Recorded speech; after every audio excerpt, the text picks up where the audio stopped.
Now I would like to start our next session. We shall have 4 presentations, and we shall talk about the climate governance architecture in Ukraine. Natalia helped us understand where we are regarding this negotiation cluster, climate and environment, what are our Euro integration efforts. And now we shall discuss what is already in place in Ukraine. And we shall start with the presentation from Ukrainian Climate Office.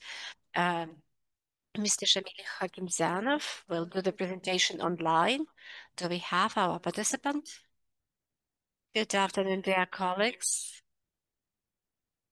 I'm sorry for not being able to join you offline. Do you hear me? Do you see me?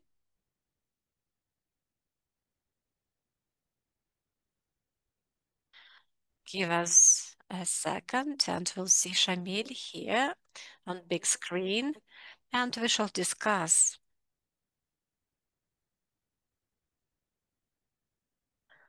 what Ukraine needs for climate transition, what Ukraine needs for 2050 and beyond. So I give the floor to Shamil Khakimzyanov, Senior Technical Advisor, Ukrainian Climate Office, GIZ Ukraine.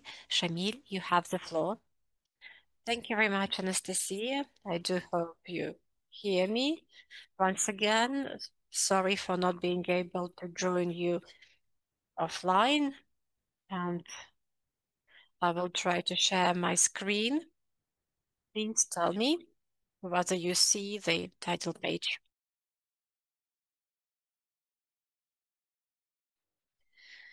Thank you for introducing me. I'm working in the project Potential for Climate Action or Ukrainian Climate Office.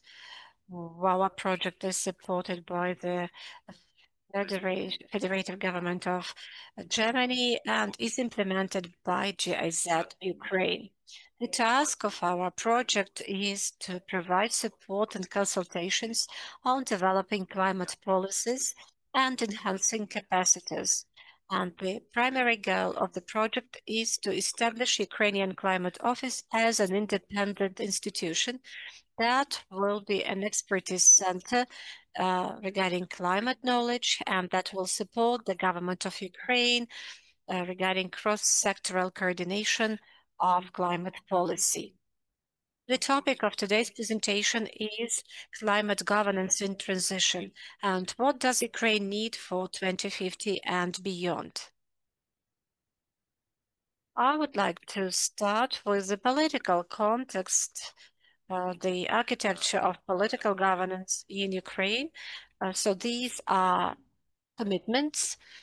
This is Paris Agreement, Montreal Protocol, and Sustainable Development Goals. Also, it is the status of Ukraine as a candidate country. This is the very process of EU accession and European Green Deal and net zero goals, which are already mentioned in our legislation, and our project has already supported the government with passing this framework draft law. Another political context is association agreement, EU expansion, enlargement package, and Ukraine facility plan. Also, we have to mention the impact of the full-scale war on the environment that leads to significant greenhouse gas emissions, and we are talking about accelerated consequences due to climate change. And our project, in cooperation with Resources Analytical Center, Society and Environment, we considered a number of analytical researches that will be published soon, and we would like to initiate a discussion on the topic. So this is about the best European practices on creating advisory bodies and developing the architecture of climate governance in Ukraine. And now I would like to mention the very theory. What is architecture of climate governance architecture? This is the system of principles, rules, and processes of forming and implementation of state climate policies. Among the principles are the following ones: transparency, participation, accountability, efficiency and coordination, responsibility to the next generations, just transformation.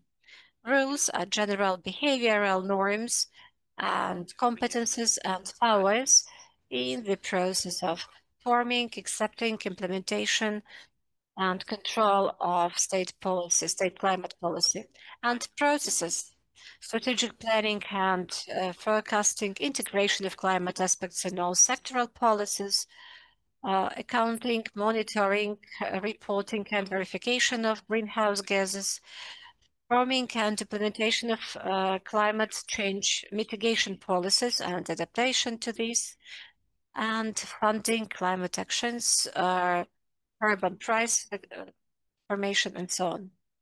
The legislation context is really important. We know that there are certain strategic documents and plans at the national level. Some other colleagues will give more extensive presentation on these. A long-term strategy is planned. The NDC2 will be updated, and also we have sustainable energy and climate action plans. We also have special strategies on climate mitigation and adaptation, as well as other strategic documents on sectoral level. Bylaws, we have already mentioned framework climate law. Also, there should be a law on emission trading scheme. Also, we already have a law on the principles of monitoring, reporting, and verification of greenhouse gas emissions, as well as the law on ozone-depleting substances and fluorinated greenhouse gases. Also, we are talking about plans on land use change and forestry sector. It's LULUCF abbreviation. And definitely we have strategic plans at the regional level. There are lots of them. Among them, we should mention such things as SICAPs, Sustainable Energy and Climate Action Plans, Municipal Energy Plans, regional and local strategies and plans on development and recovery. And these documents exist separately. And also we have the international commitments of Ukraine mentioned in international agreements. And I'm talking about greenhouse gas inventory reports and other reporting documents. Further on, I would like to show how the current architecture of climate governance in Ukraine looks like. This is the institutional context. I will not mention all the bodies mentioned here, but actually these are state authorities, institutions, local self-governance institutions, as well as other teams and bodies that assist with implementation of climate policy in Ukraine. Regarding analytical report on architecture, the recommendations have been provided how we should develop this architecture in order to achieve net zero goals till 2050. And the next slide shows visual representation of those recommendations, what institutions and agencies should be created that will facilitate implementation of European climate legislation. For example, apart from the Ministry of Economy, which is responsible for climate policy, we have somehow to enhance implementation of climate policies. The international experience shows that it's necessary to create national climate agencies or reform administrators, for example, emission trading schemes administrators, and there should be also separate climate foundations. We also should raise the importance of climate policy, and it can be done by establishing a special position of the Vice Prime Minister on climate change, or these duties may be put on the first Prime Minister of Ukraine.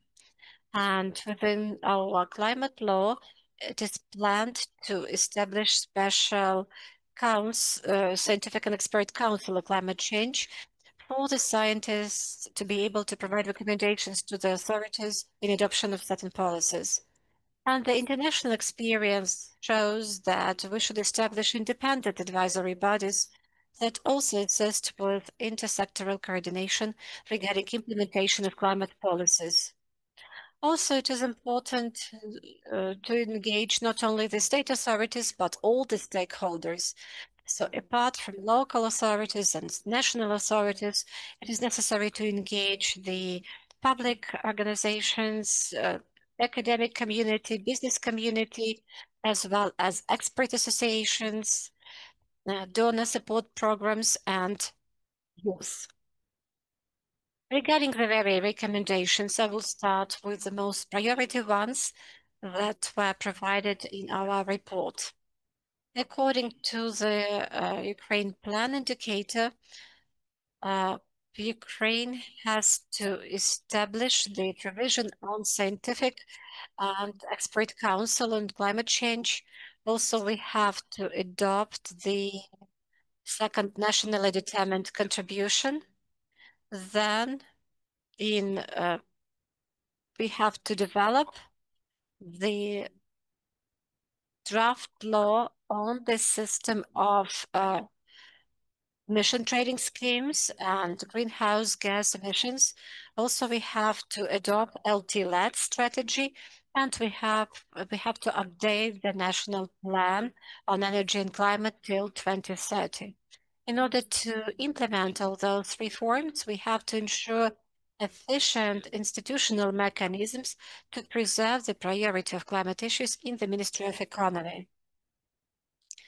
There are some additional recommendations, specific recommendations, and this is about European experience. So the recommendation is that we have to develop an architecture of climate governance model based on best practices. For example, there is very nice German and Swedish experience regarding environmental funds, regarding advisory bodies. We have great experience of the UK, and also German and Swedish have very strong environmental and climate agencies. We have to strengthen institutional capacity and ensure stable funding of the relevant ministry. It is important to strengthen the climate actions, and also it is important for full implementation of EU climate legislation. Apart from this, we have to enhance the institutional capacities in order to strengthen the Ukrainian position regarding the climate diplomacy. It is also important to prioritize climate action issues in the Ministry of Economy and ensure progress within the EU accession process.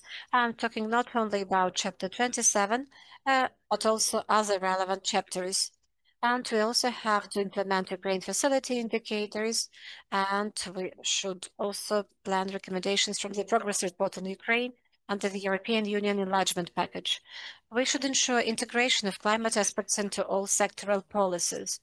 And what I have mentioned in the previous slide, it will be nice if we manage to consider the possibility of introducing the position of Vice Prime Minister for climate change, or we should assign the relevant function on the first Vice Prime Minister of Ukraine to coordinate climate action and to ensure efficiency of the European reforms that will enable us to access the European Union. When the Ukrainian Climate Office becomes the independent institution, it will be able to play a key role in supporting cross-sectoral coordination of climate policy. Additional recommendations. We have to ensure monitoring and evaluation of climate strategies through parliamentary and public oversight of government reporting. It is necessary to create a clear legislative and policy framework for aligning national climate goals with local actions. Provide methodological support, and we have to conduct regular training of local authorities. It is necessary also to synchronize national and regional or local strategies. For example, the sustainable energy climate action plans in order to avoid duplications and lack of coordination. We have to ensure that climate change mitigation and adaptation plans become mandatory components of regional and local development strategies. It is also necessary to consider establishing a national climate forum of Ukraine as a platform for stakeholder dialogue, coordination, and synergy. And the final point, it is necessary to ensure public engagement and awareness-raising campaign on climate policy issues. That was everything on my part, and I'm ready to answer your question. Thank you very much for your attention. Thank you very much, Shamil. I will I will just ask you to ask all the questions after all the presentations. So, Shamir, will you be here with us? Okay, yeah, sure. I will be here. So, actually, maybe two fast questions from the hall. Shamil, thank you very much for a great presentation, really structured with lots of data. So just say to us if we take into account the recommendations to make for whom these recommendations are. So who should do all of that? How do you see it? To the decision makers, like the one who make decisions is the government of Ukraine. These are recommendations for the people who are actually responsible for climate policy in Ukraine. Thank you very much. Good day, Mr. Shamil. So I have not a question, I have a kind of a point that I want to make. So you have spoken about the coordination or recommendations on coordination between the national and regional level in the additional recommendations, but as far as I understand, as a representative of the local self-governance body, this question should be as the main indicator, as the main recommendation, because the national strategies are just being reconnected from the local strategies. So I'm from Donetsk region with lots of coal. So when the Ukraine has signed the law to actually refuse up till 2035 to the usage of coal, but still we as the local self-governance bodies, we didn't have actually the understanding. So when and in what direction and how mines will be closed, for example, how can we open new actually workplaces, what number of staff we need to requalify so that the people will just have jobs, and we didn't have any instructions, and right now we don't have any connection between local governance and state governance. Okay, thank you very much. I will also say one comment. Also, thank you very much for your comments. So I agree with you. I also want to say that this framework law actually provides some legislative framework so that this process will be synchronized. So we understand that right now on the national level, we prepare the long-term strategies and also on the regional level. So the project that was created from the point of climatic regulation also has some recommendations on how we can improve our climatic laws and legislation that we have right now, and how we can synchronize the strategy on the national and regional levels. And also we pay a lot of attention to the points of actually working with climate and also SICAP.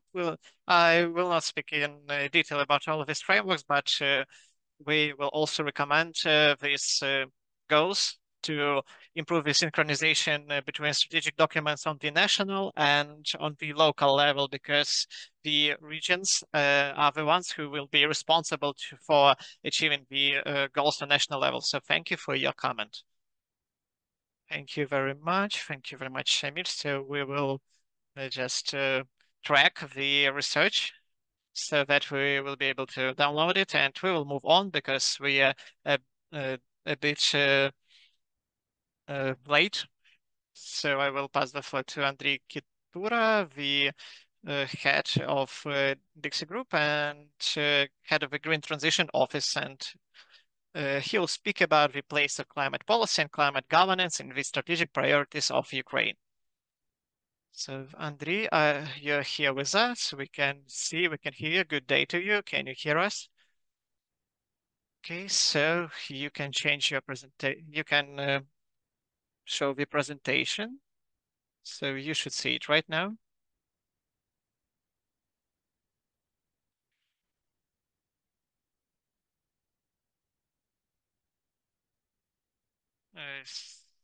Do you see the presentation?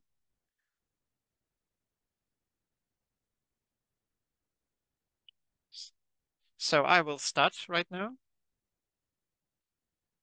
So how many time do I have actually? So that I will be tolerant to all the speakers. So we have 1 hour and 3 presentations.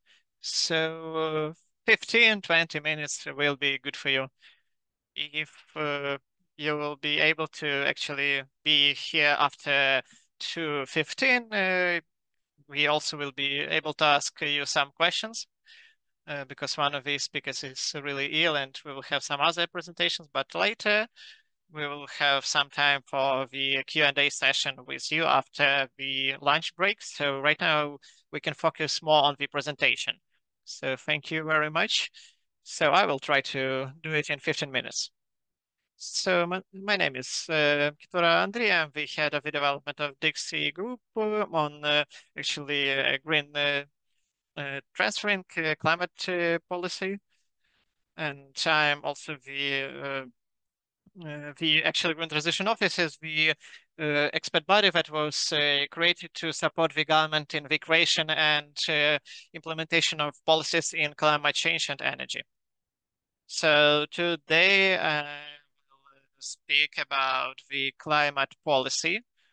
I will start from the general things, and after that I will speak about more technical tasks and some key steps that we are planning to do in the next few months. So it's really interesting to hear the actual presentation of Ms. Natalia because she has spoken about all of the important issues about the history of negotiations with the EU, and it will be much easier for me not to repeat all of the things, and I will focus specifically on some basic things. So if we move from the particular regulations. Of course, we will do all the obligations that we have for EU and international partners, of course. And if we are planning to be really successful in our climatic policy, so we should do some things. So we have climate mitigation and adaptation. So mitigation is the actually lowering the CO2 emissions, and adaptation is to do things that Ukraine, this process will go through this process, and Ukraine's business and population will deal with it in the most comfortable way. So I actually won't stop very much on that because it's not the focus, and adaptation is a really deep question, and it should have lots of different discussions. So it's really important to speak because we are living in the specific climatic region, and right now we don't have lots of aspects on different levels, and we need to implement the assessment of climatic risks that we have, and businesses should do that, and we have different international instruments and different standards that we have right now, and also a couple of 100 different draft laws that we need to work with, and we also will work with transitional climate economy, and we don't have it right now, and it's the plan of our team. And these resources, we didn't want to actually work with that, and it's one of the strategic documents in the Ukraine that we have, and we need to work with that. Also, if we speak about physical climatic risk for different regions, and also for specific parts of economy of Ukraine, and we have lots of work that was done here. And the main thing after the risk assessment to particularly create some measures to create retroactive, or proactive approach. So if we speak about mitigation, speaking in really fast, we have four main things that I was mentioning. Is target, is direct target, because we are moving to net zero right now. We have a few definitions in that sphere, and people often do not understand them in a correct way, but we have these terms in our legislation and we can move on. The second thing is that we need to understand how we will get to this target. So it's really a key point, and only after that we can work with the policy. If we do not understand in what sphere, what technology we should use, what are the technical aspects, for example, if we work with CO2 that appear from some activities, some actions, uh, and we need to change this whole perspective and to usage. So in popular scientific mm, mass media, we have different views on that, but I'll speak more about it later. So we also need to understand how much will it cost, because our government and our local communities, our businesses, each actually citizen of Ukraine, all of them will have the question of money on the first place, and we need to understand how to work with investments and all of that. And the last question is governance, how on the level of state, how on the level of regions and in business, how the governance will work. And just we have some of that actually right now. We have the target, we have NDC, and but I think that it's not enough. It's great that we have these things in legislation. It's great that we will have the NDC2 that should be applied up till the end of this year. But if you look only at one document, NDC, it won't tell us much. And we need to understand how to do that, what we need to do about it, and so on.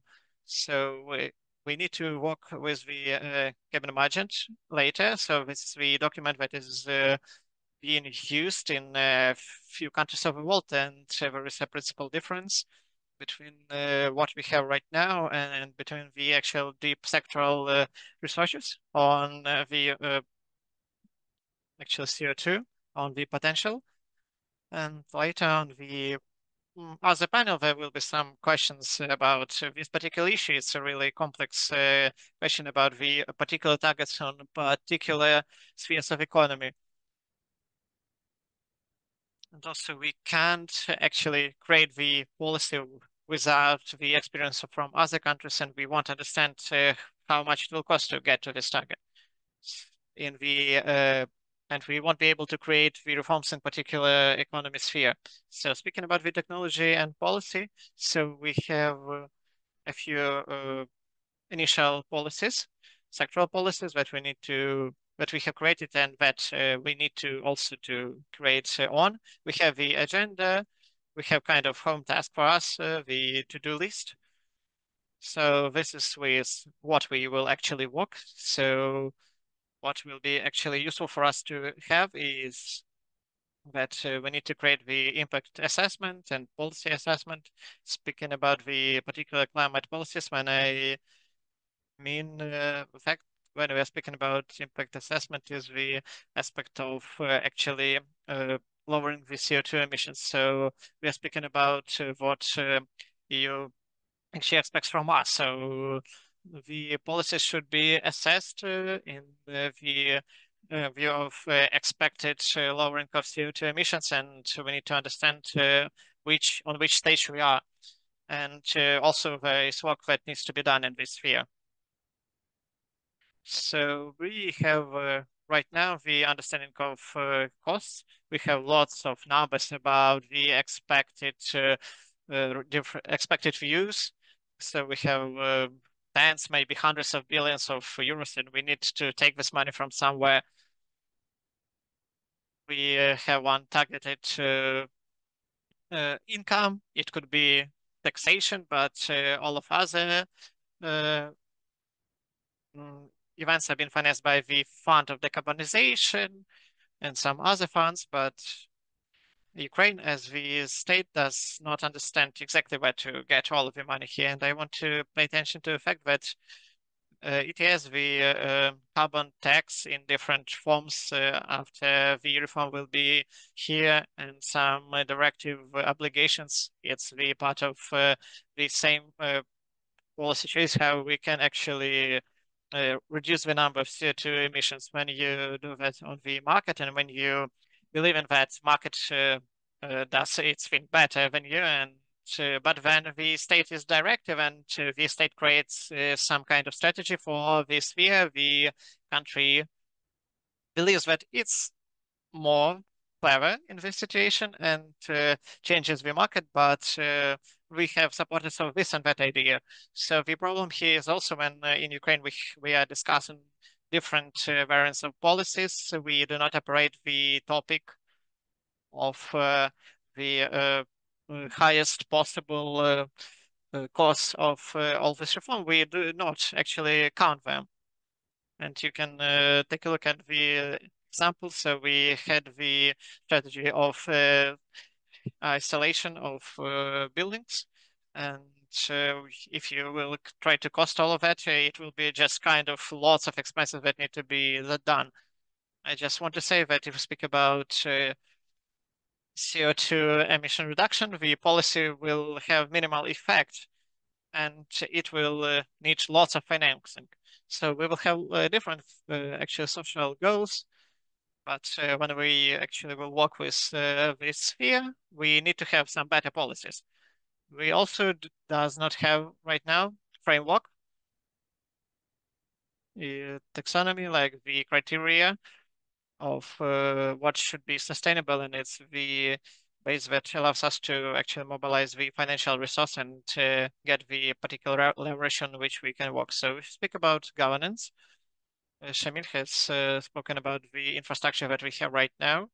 I won't repeat all of that because there were really great recommendations here. So what we have right now is not enough, of course, and the best component that we have right now in our governance is the civic society that actually has better capacity, better experience, better education.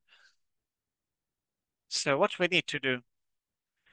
So the a question of climate change is actually cross-sectoral, and in each ministry we need to have the particular teams, and some policies in this sphere, some from the national plan. We actually work with monitoring and implementation. We should have, of course, the additional agencies like policies on ETS. They won't be able to work without the needed infrastructure, and it could be tens and hundreds of people that we don't have right now. So there should be one center of decision making on the governance level, on the state level. It's the ministry that should be actually responsible for that. Earlier it was Ministry of Ecology, but right now we should have the big ministry. I won't speak right now if it's the ministry that we need to have. It's just the reality in which we live right now, and we need to create the working model here. And we need to have the strong climate council about which we need to speak. So I have pointed these 3 points because it's the actual corporal view and corporal actually policy according to which all of the businesses actually work, and we need to work on that, and we need to work with the department so that all of the ministries, for example, and agencies will understand exactly their task and with which they need to work. Also, in terms of Ukraine, we understand that ministry creates some draft law and synchronize all of the efforts by all of the businesses and actually monitor the progress, and it will be just, and also we'll need to create kind of watchdog on the level of government, kind of specific council that will actually look at the level of change and to create the specific council that actually will be independent from all of the governance bodies. So the next steps that we need to have, we are still working on the sectoral decarbonization studies right now and the goals, and my colleagues will speak more about that. These are the actual discussion of the particular ideas. So as the result, it will allow us to actually see the detailed view on Ukraine according to which we can work. It depends on what detailed it will be, and we need to understand on in which sector we can work with decarbonization. Like not like estimated, but that we will understand exactly how much will it cost. We will also work with actual scientific expert council, and this is the draft law that should be passed till the end of this year. And right now we understand that our team will be the secretary as the specific council, and I will speak about it more. So right now we are actually implementing the infrastructure for monitoring and for effective implementation of climate policy. So NECP is the strategy, we're speaking about a strategy that would be important and could be used in course of 10 years. But it's one of the 104 policies that have been implemented right now in Ukraine, and we also need to create reports to European Union once 1 or 2 years, and also to Verkhovna Rada of Ukraine to one time a year, and also create a work task force with the deputies that will be had meeting once a quarter to discuss all of the changes that were done. And right now we're working with a public system that will show the progress on each of the policies right now. If we're speaking about Ukrainian facilities, so I hope that we'll be able to end on the technical level this year, and the next year we will have everything needed. We shall work on the monitoring of climate policy implementation. We have prepared a special resolution of the Cabinet of Ministers of Ukraine. Now it is sent to the local level for comments. Monitoring of climate policy implementation is closely related to NECP monitoring and reporting. There are 18 policies. These are different monitorings. They do not overlap, but they have joint common infrastructure, so the process can be optimized. We also shall implement EU taxonomy in Ukraine. Ministry of Energy started this process 2 years ago. There is a law on green recovery, a draft law on green recovery, and I think it will be discussed in the parliament, and we are ready to join the process and to specify the provisions of the law. We also develop bylaws, what is called in the EU Climate Delegated Acts. I would speak more about business engagement and climate policy implementation. There have been It has already been mentioned that this burden will also should be carried by business, and I do not agree about it. The Ukrainian businesses didn't have any opportunities to be engaged. There was no state strategy, no funding, no investment, and the business was even more indefinite than the public environment, how the situation will be changed, and so on and so forth. So it was very difficult to talk about long-term policy. And what we did not have historically either, we did not work with big businesses. What I mean by this? Greenhouse gas emission reduction means dramatic change of production cycles, and these are huge investments of billions of dollars.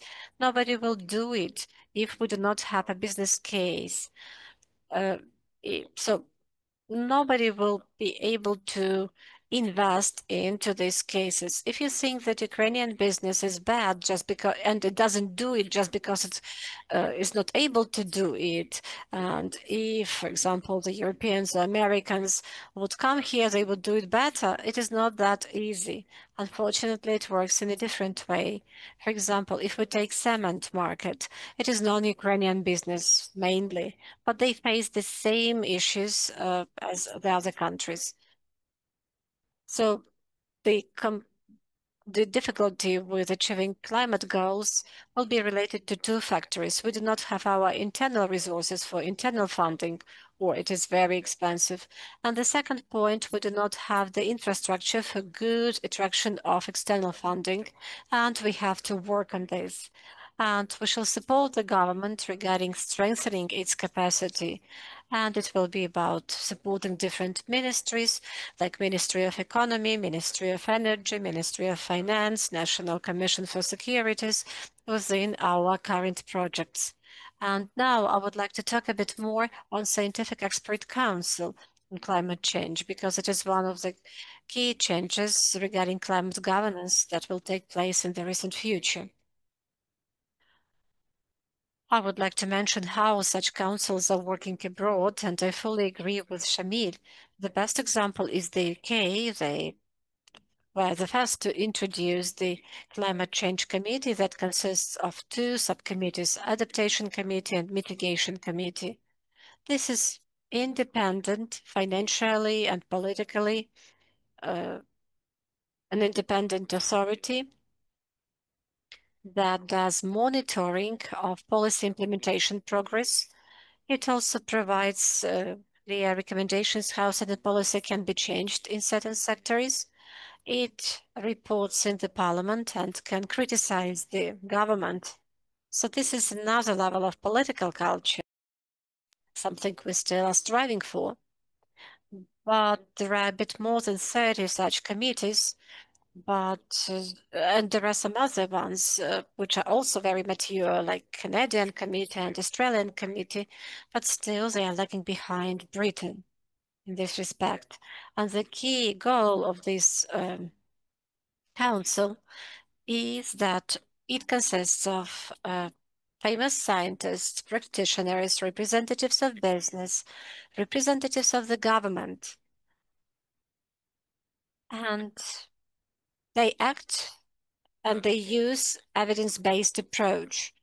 So they get evidence, they get analytics, and on the basis of this data, they provide recommendations to the government regarding climate policy implementation. And we do not mean here draft laws or framework laws that certain goals should be achieved. No, these things are not discussed. They actually provide recommendations. How? What are the sectors? What should be the policy? What is more expensive? What is cheaper? Why $3 billion should be used for vehicle electrification and not on building refurbishment? So these are the discussions they are involved in. Coming back to Ukraine,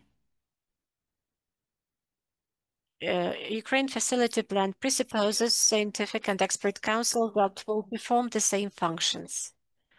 So such an expert council will consist, I do hope it will be the case, from highly qualified and experienced people in the area, but their capacity will be a bit restricted because they won't be remunerated for this work, and all those experts will be involved full-time in other projects, so they will work for other institutions. And actually, this is their volunteering activity, and well, there will be probably remuneration in the form of prestige and status, but probably they won't be able to spend enough time on these activities. This is the way it works in all the other countries where such councils are operating. And the council that consists of high-level decision makers or people with big scientific and business background. And there is also the secretariat responsible for the functions of this authority. So this is something that we offered the government to do, and this is something we are doing right now.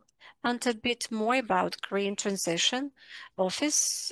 We were established in October 2024, and we were advisory body under the Ministry of Economy.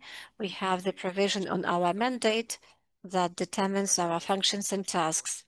It is an independent advisory body. We are not civil servants. Our budget does not depend on the budget of Ukraine. The government cannot influence us in any way. We can criticize the government, and definitely we can be criticized by the other bodies and authorities. So our funding fully depends on donorship, and in the majority of cases, this is the UK. And technically, it is done through DiXi Group. And this independence is a solid foundation for us to be able to perform those tasks set to us. And the fact that we have budget allows us to engage highly qualified staff for a long period of time. Last year, our office was officially involved became the member of the International Climate Council's network, and I encourage you to follow the activity of this network because certain councils already have such a great expertise that I am amazed at the level of people and discussions. For example, they discuss adaptation to climate change, or they discuss specific climate policies that have to be implemented. Unfortunately, we still have to make progress on this way, and we still have lots of things to learn from them. And another point, in June, when we had Climate Week, a toolkit was presented for some other countries of the world, how such councils can be established, and we were asked to share our experience, and our proposals were addressed. So what is the target model regarding a scientific and expert council? Our team will implement the Secretariat function for Scientific and Expert Council, and the Council itself will include different stakeholders. There will be certain rotation mechanism, and everything is described in details in the resolution of the Cabinet of Ministers. We ensure independence and institutional stability. I have said that we have a budget for the next 3 years, and it is enough to plan long-term activities. We have a clear-cut mandate, and we have significant support from several climate councils from other countries. We learn from them, and regarding governments, we have 15 experts with different background and experience, but this experience and background is really significant. Some experts worked with the government, were members of the civil society organizations, and worked on the topic of climate change and sustainable development. This model, when we have the Council and the Secretariat, meets the best practices of the EU and the legislation of Ukraine. Apart from this, while we're working on the National Plan on Energy and Climate and our cooperation with European Energy Society, we know how we can develop monitoring and capacity regarding implementation of climate policies. We work on different analytical documents. They are available. They deal with different issues, and even more activities are not done in public. 50% of our time is spent on analytical support of government decisions and assistance to decision makers to make climate-based decisions. So, summing up, the problem we see, we have to start building this third function, 3 level of protection. we elected, and it will be implemented through establishment of scientific and expert council. But even if we get the best experts in the council, but even when we do not give them funding and resources, this will lead to nothing. And we have to enhance the capacity of this council. And in order to do this, the secretariat will be established. And I hope that with the help of donors and the civil society, we'll be able to make this process an efficient one, and it will be productive. Thank you very much for your attention, and I'm ready to answer your questions. Thank you very much, Andriy. That was really interesting, and it was nice to hear about this cross-sectoral approach, how climate science and climatology are aligned with policies. And thank you for outlining the specific actions regarding green transition. And probably we postpone the question for post-lunch time, unless somebody wants to voice the question right now. And I think we can address them after lunch. You have the information in the chat. Unfortunately, the speaker who was supposed to speak about just transition at 2:15, so this presentation will be cancelled, and that means that at 2:15 we'll have some time in order to address questions regarding this session. And at 2:30 there will be session number 4. We shall talk about decarbonization in the area of heating and transportation sector. And we shall have a short discussion with the speakers from this session. And at 4 o'clock, there will be 2 presentations. One will be about just transformation, and another one will be about emission trading scheme. And now I would like to give the floor to Mykola Shlapak. I invite him here, and I will join him. And our next report, we have a question from our online participant.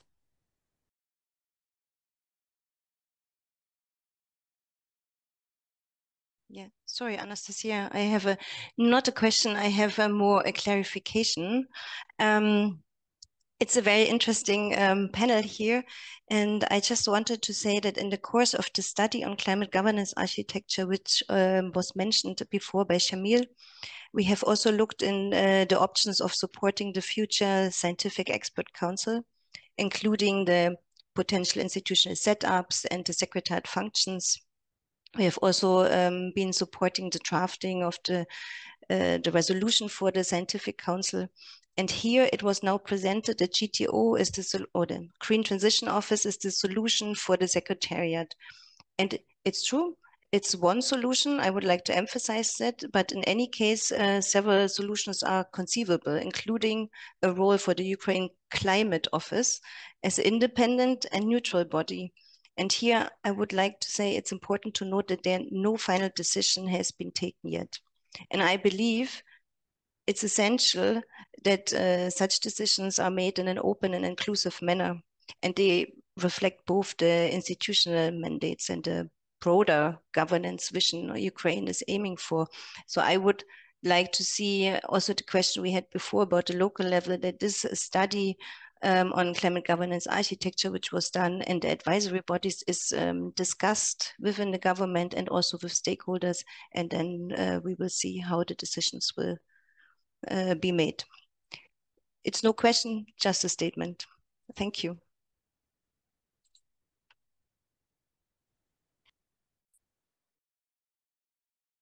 And I speak Ukrainian again. And we get to the next presentation that will come from Roman Nitsovych. And he will talk about the place of the National Energy and Climate Plan and how it fits in the net zero transition. And he will be talking about monitoring implementation. So Roman, you have the floor, and Roman represents DiXi Group. Thank you very much. Greetings to all of participants here on video and online. So colleagues have started speaking about the architecture, and I have just to repeat that the national energy and climate plan that we have, and the whole climate strategy here, the energetic strategy, the Sunback are the results, are the products of the specific cycle of policy that starts from the analysis of the results of the policy that we have right now. We are speaking about the goals, about the actual implementation, the monitoring, and through that, we can move on to the next cycle. And that's why right now we're speaking about the cycle renewing of this document. And here it's National Energy and Climate Plan is also not the exception. So this laws were created in the 2018 according to the specific regulation, clear energy for all the Europeans, and it was the part of the energetic specific association in Ukraine, and ECP has also become the part of the long-term strategy, and also it is a part of Ukrainian facility, and later it has become one of the climate plans, and the role of such a document is integration, is the kind of joining of different policies and unification.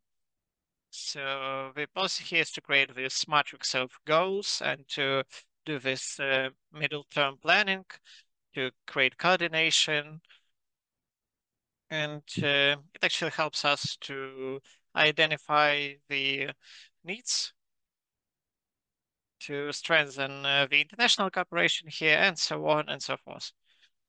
So it's just short view on all of the main objectives and indicators. So we do not create anything new. We just adapt to the existing policies and measures. But the goal of an ECP is to create the specific goals, and we also have the analytical part where we have the modeling and where we try to understand if with the policies and measures that we have right now in the scenarios that we have in the existing scenarios and also in the additional scenarios, can we get to the real goals? And if we are not getting these goals, what we can do about it? So as of today, the process of implementation, it looks like this way.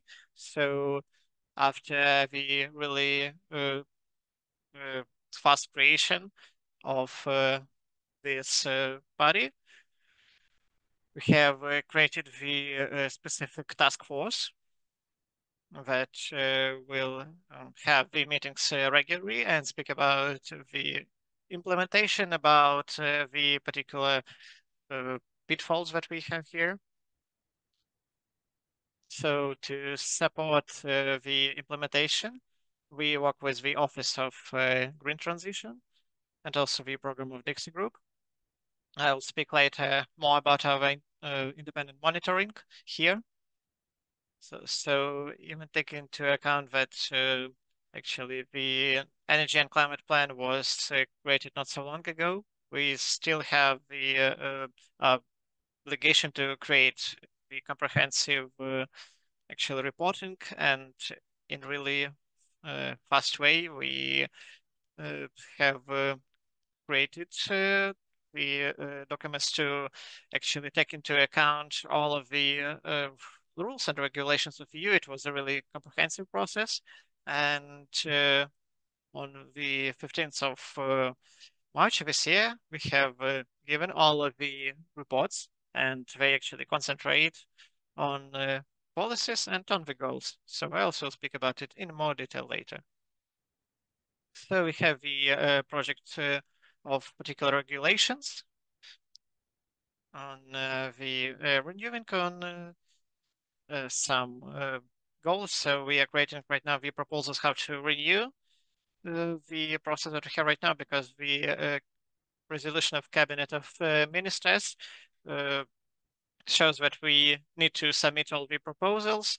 And right now we have war and lots of things like even like energy and climate plan needs to be actually made relevant, take into account all of the war realities, take into account also new regulatory acts, new regulations, and take into account the climate architecture development. So we don't have everything that is stable here right now.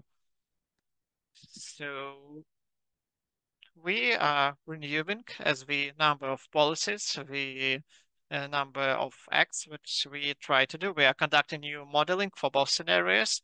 We conduct meetings with the experts from government, and we are waiting to have this public discussion stage when everyone could actually look at the new version of document and add their own comments and proposals.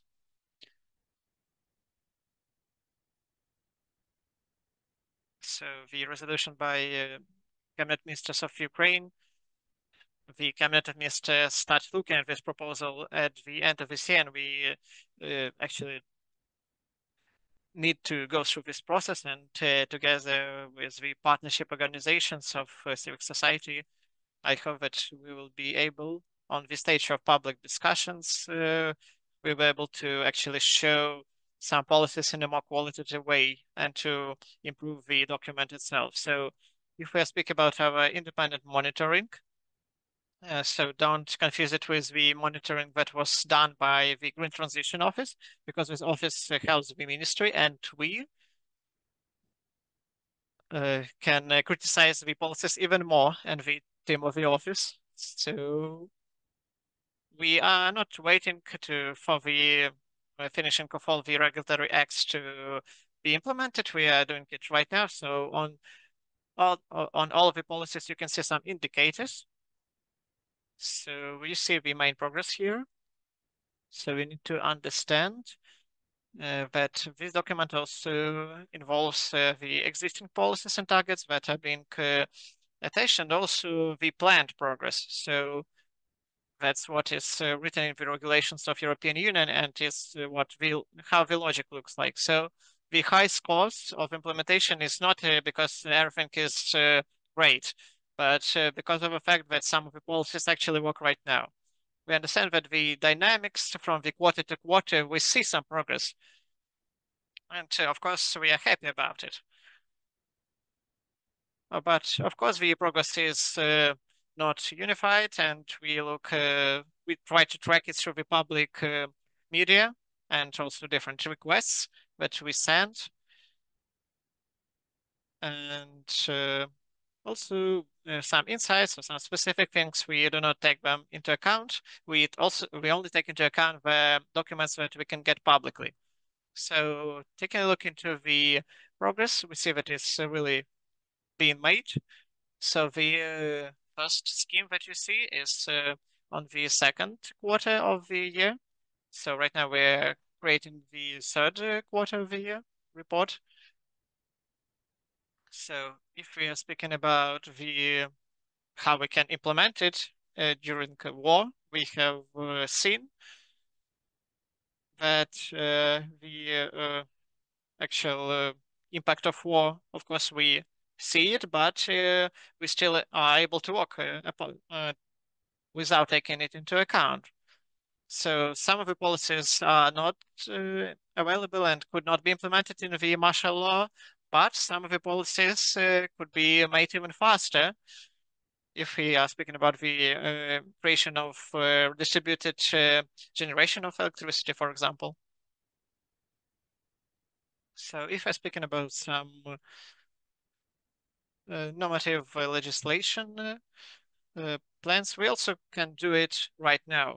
So what war actually affects is the financing, is the different resource that we have, is the implementation of capital-intensive projects, for example, interconnectors, different network infrastructure, small grids, and so on.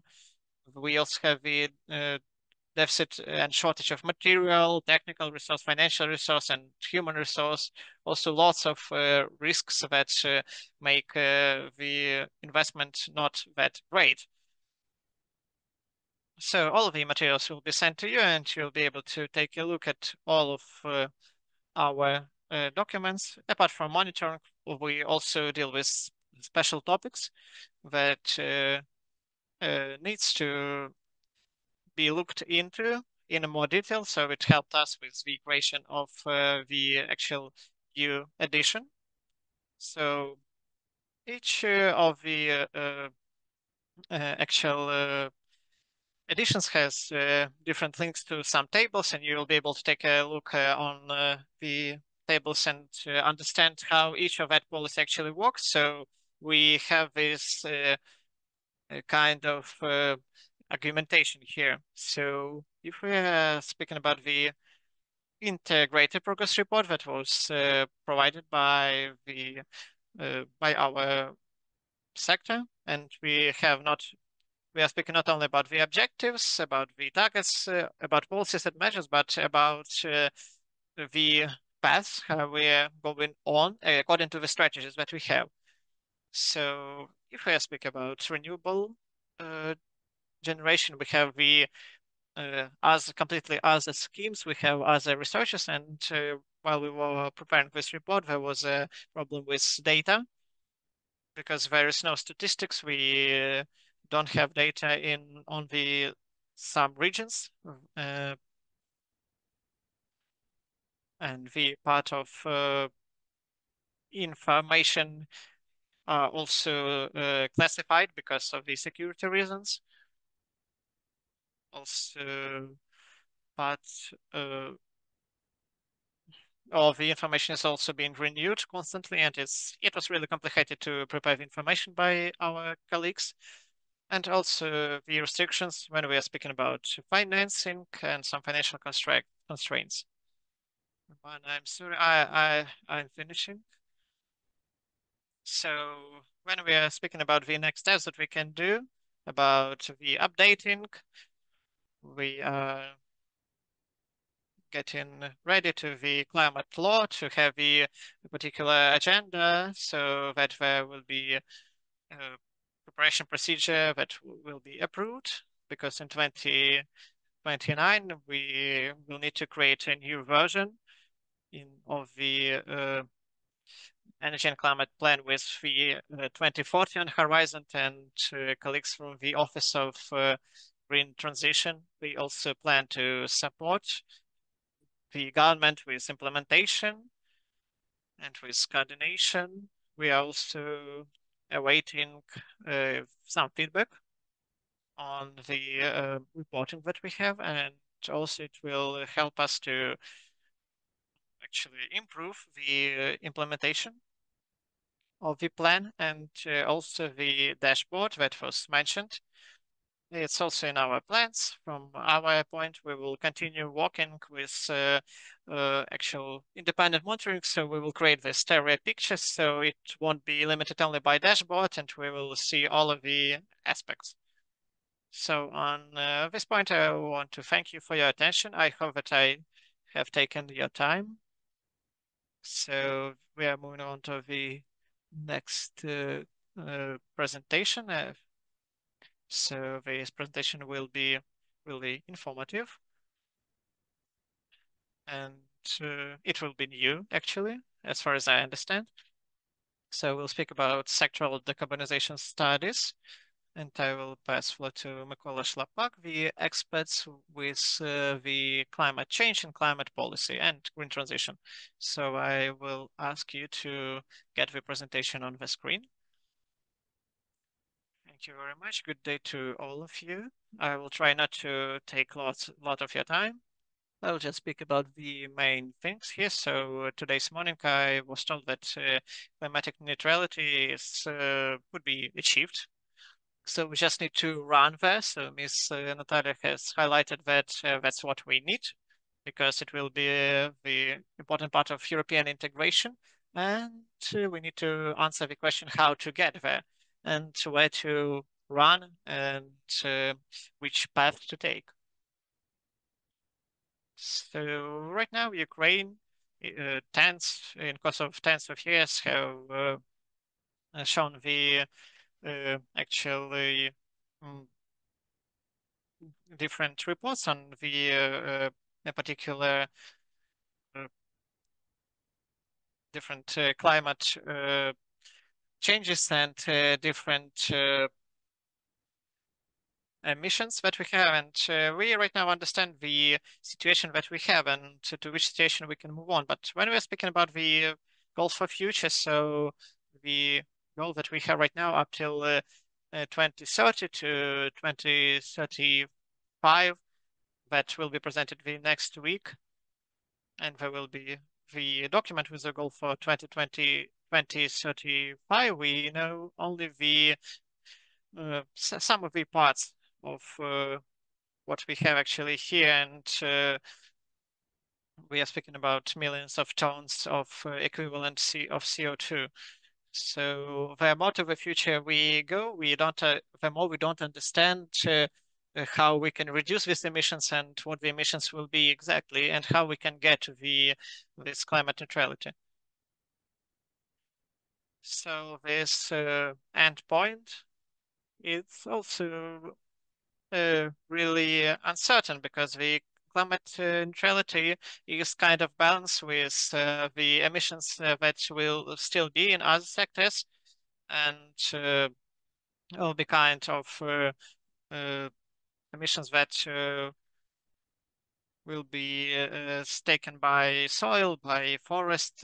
Like in the end, the sum should be zero, but how we can form this goal, we also don't understand. So it will be done differently in different countries, and we should take into account the structure of economy of different countries. So in Ukraine, agriculture plays a really important role, and is the sector in which it's really hard to actually lower the emissions. And there will be a lot of residual emissions in the agricultural sector, and we will need to compensate them, and also in some other sectors. Taking that into account to give the answer how we can move on to the climatic neutrality, the Office of Green Transition works on the sectoral studies. And right now we see three main steps. So first step is for each of the key economic sectors that are actually the greenhouse gas emitters. We need to create the identification of potential greenhouse gas emission reductions. One of the main elements of such studies is to create a kind of range of reducing of emissions according to their price. So how we can actually reduce the greenhouse emissions. And on the second step, we're speaking about the synthesis of national actual carbon budget that we have here, and that will actually show the way of economy to the climate neutrality.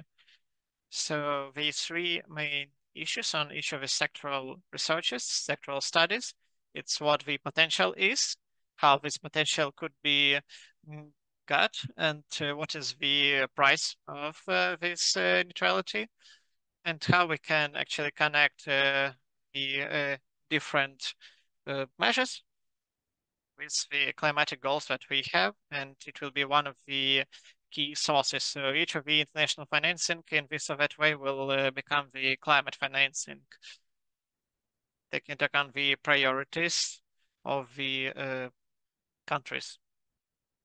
So this is kind of illustration of the marginal cost curve for reducing greenhouse gas emissions. So the height shows the actually price and the potential. So in each sector, you see what technologies are existent. So where technologies are lower than zero, so we can see that there are some good business cases, but they have other obstacles, maybe not economical, with which state should work. and also technologies that will be to the right of this scheme. These are technologies that should not be the priority because they are too pricey.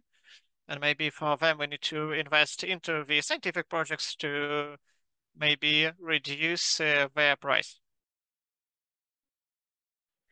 This is example of a curve on the basis of agricultural sector.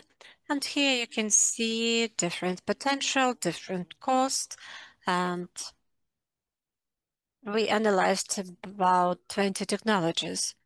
And this is the illustration how it looks in practice. Further on, I would like to talk about carbon budget. We have already heard such a term in the morning.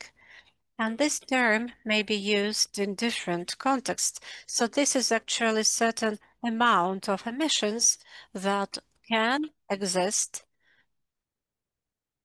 if you still reach certain goals. So globally, and also IPCC uses this term at the global level. So how much emissions the humanity can afford in order to keep global warming within 1.5 or 2 degrees Celsius. And at the same time, the term is used by different countries, in particular by the UK. And at the national level, it also shows certain limit of greenhouse gas emissions by the economy of the country. And this is the level of emissions that still enable you to reach long-term goals. For example, net zero goal till 2050. So the UK has already developed the 7th carbon budget. And it presupposes big analytical researchers engaging dozens of people and experts. There are different experts, private and consulting companies developing separate models of such researchers. And again, we have the very carbon budget and a detailed methodological document explaining all the approaches and also additional set of data.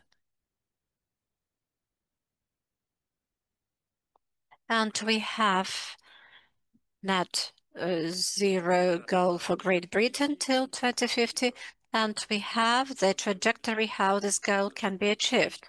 And every carbon budget reduces the upper limit of greenhouse gas emissions and shows the detailed structure. What are the technologies and what are the events and measures that will enable Great Britain to go from the current level to net zero level in 2050. And you can also see it with a breakdown in terms of sector. And I have chosen the waste sector because now we started sectoral research on waste sector and wastewater treatment sector in Ukraine. Here you see historical figures regarding the sources. For example, we have wastewater treatment, incineration, landfills, composting, and you see how every source of emission will be reduced in future. And on the right, you can see what are the technologies that will enable us to reduce emissions in future. So you see similar approaches, similar researches that are being developed for the Ukrainian economy with a breakdown into those sectors. And finally, I would like to mention some more important topics. Any forecast of emissions, particularly emissions in future, will be definitely a bit uncertain, and they will be related to macroeconomic indicators, methodology of greenhouse gas emissions inventory in different sectors, different use of technologies.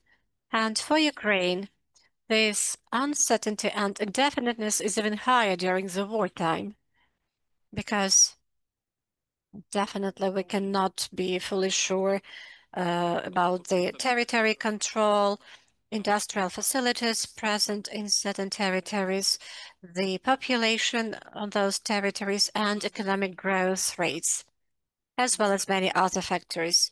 So our research focuses on the analysis of historical data, the starting point, the final point, and the measures that will enable us to go from the current state to the final point and will enable us to achieve net zero indicators. And so far, we do not focus on the very trajectory, so how quickly certain technologies and measures will be implemented. It is caused by this high level of uncertainty, and the trajectories will be developed on the level of synthesis of cross-sectoral research. And we shall have this unified document, carbon budget, that will be prepared after we cover all the sectors of economy that have high level of greenhouse gas emissions. That's everything from me. Thank you. Thank you very much, Mykola. Unfortunately, we do not have lots of time for Q&A. Probably after the break, we shall have questions, so we'll be able to discuss. Here you see the researches on agricultural sector that is available at the website of Green Transition. Thank you very much, dear speakers. We have had a very nice session. And now we have lunch break till 2:15, and I encourage you to be to go if you want to go and have lunch in the university canteen. Please go right now in order to while the students still have classes. So if you have questions, probably you can keep them till 2:15, and at 2:15 we'll be able to answer your questions together with our speakers. I do hope our speakers will be with us. So we shall have the discussion and then we'll follow our agenda. Dear colleagues, we resume our work and we just continue a bit with our previous session. I invite here Mr. Shlapak. Probably you have some questions, but now I will put my question. Mykola was talking about the need for research, for investments into research and innovations. So could you please tell us what are the researches you are talking about? What are your priority researches? And as we are here at university, please tell us what are the majors, what are the jobs, the professions young people should go to? What do we lack? Please share your vision on this. Thank you, Anastasia. Regarding our research of the Office of Green Transition, researches on decarbonization, they are supposed to cover the entire economy of Ukraine. This year, we have done a research on agricultural sector and on cement production in Ukraine. Now we start a research on waste sector, and it will cover waste handling and wastewater handling. I'm talking about both our household and industrial waste and wastewaters. We also start a research on the steel industry and other metal products. So logically, what is left are some other sectors, which will come next. We try to establish cooperation with some other projects and analytical centers at the international arena in order to quickly cover all the areas of economy: transport sector, energy sector, buildings, which will demand lots of energy resources. So transport, energy sector, and buildings will cover the biggest part of emissions and probably will do some targeted researches. As far as universities are concerned, we have a special direction on cooperation with academic community, in particular universities. and we work on development of curricula. This project is at the initial stage, and Shamil, in his presentation, illustrated really well what we actually need, the agencies or the institutions, but we have to be aware of the fact that behind this slide is the need for hundreds of people, hundreds of experts, which we definitely lack here in Ukraine. We cannot just establish the institutions and by a wave of a magic wand it will work. No, we have to train and to educate hundreds of people, and the entire industry, which is called sustainability, we feel the demand for such experts in the banking sector and some other sectors. Also, such experts are needed in international assistance projects. So there are specific requests and specific vacancies for positions for which we lack experts in Ukraine.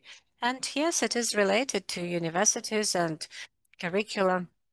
So we have to integrate such a specialty as environment and environment protection into current curricula and some other modern courses that will cover such issues as European integration, corporate administration in the area of sustainable development.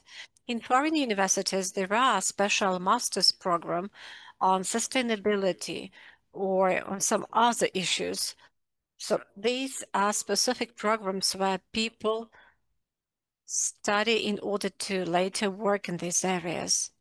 Unfortunately, we do not have such programs in Ukraine, but we are ready to establish cooperation with any university, be it on the level of separate training courses or creating special curricula. This is something that we'll need on the way to European integration, and this demand for such experts will really be growing. Thank you very much. This is an important message that we have to develop this thing. We have to close this educational gap and train experts in this area. Once again, I would like to remind you that you can write your question in the chat, and now we have one of the researchers on the screen. The research Mykola is working on with coordination of Ecoaction NGO. Just 1 week ago, there was a new iteration of this research, and this is about calculation of greenhouse gas emissions or climate damage due to the military combat actions. And here we have the statistics. So if we have, for example, take CO2 equivalent tons, it will be 237 million equivalents. And this is 43 billion US dollars of carbon cost. And I would like to ask Mykola to provide comment on this research part of this document. So how you collected data and give us a bit more information about this, because this is a unique, unprecedented research. The group of researchers have developed a methodology how we can calculate climate damage or climate harm caused by military conflicts. And this resonates well with our reality. We have already discussed that the war prevents us on our way of net zero. So probably this is one of the most relevant researches under our circumstances. Yes, thank you. That initiative started with the work of several experts, both Ukrainian and foreign ones, and these are foreign experts somehow who are related to Ukraine. So at the beginning of war, we started collecting data on the amount of emissions and the influence on the climate caused by combat actions. So in the process of doing this research, we were trying to develop and elaborate the approaches to this work, and every new iteration of research expanded the areas covered, and actually the final researches include calculation of emissions caused by military actions, fuel consumption, for example, technology and logistic systems. The armies need hundreds of thousands of fuel tons. We are also talking about ammunition and explosives, the production of which requires materials and substances that produce greenhouse gas emissions. This is also military vehicles, tons of steel that requires energy and that also produce significant amount of emissions, and constructions of fortification that requires steel and concrete.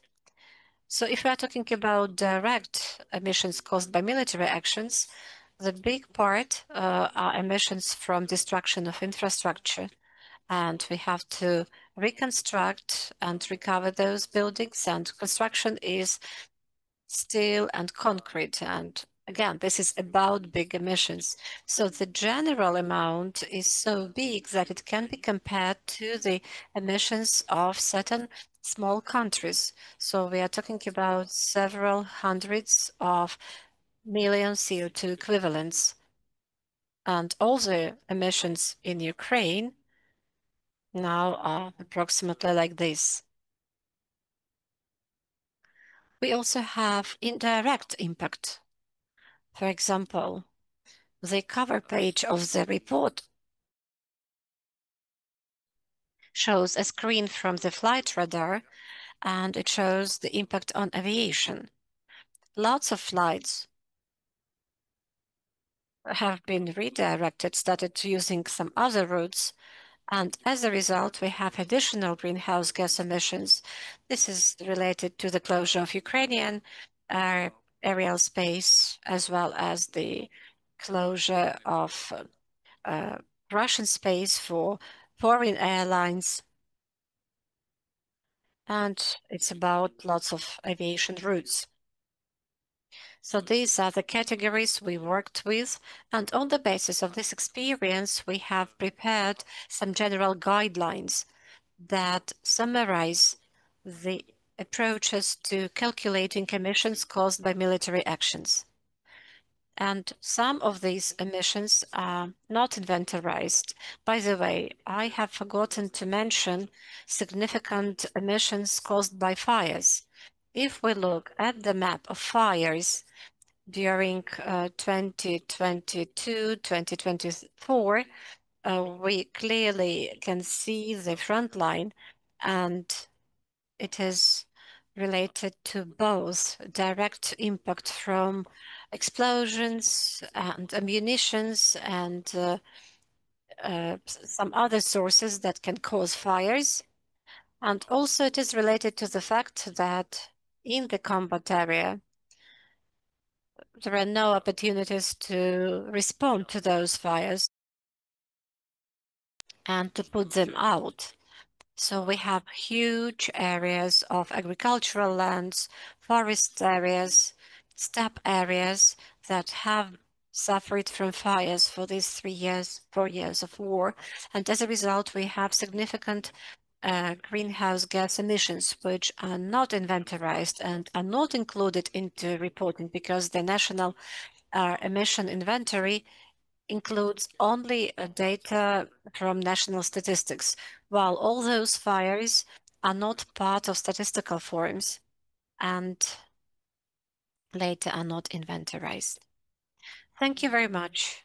Thank you for telling us about the research, and this research once again is really significant, crucial, and I encourage you to read the research, the full complete version of it, because it covers everything from fires to recovery and reconstruction. And this is something we discuss, how we can make it more sustainable and eco-friendly.